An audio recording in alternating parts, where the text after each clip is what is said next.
Okay, so imagine you've got this massive corporate body. It's doing its thing. It has a heart, that's your finance system, pumping money around. It's got hands, that's HR, dealing with people. It's all working fine. So far, so good. But now all of a sudden, this body needs to solve, I don't know, complex calculus while juggling chainsaw. Calculus and chainsaws.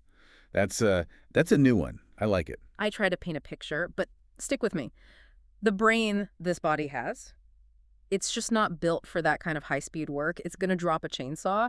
So what do? You don't perform a full brain transplant. That's way too risky. You'd kill the patient. Exactly.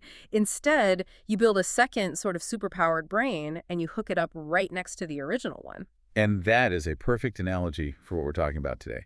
We're diving into the side-by-side deployment of SAP S/4HANA manufacturing for planning and scheduling.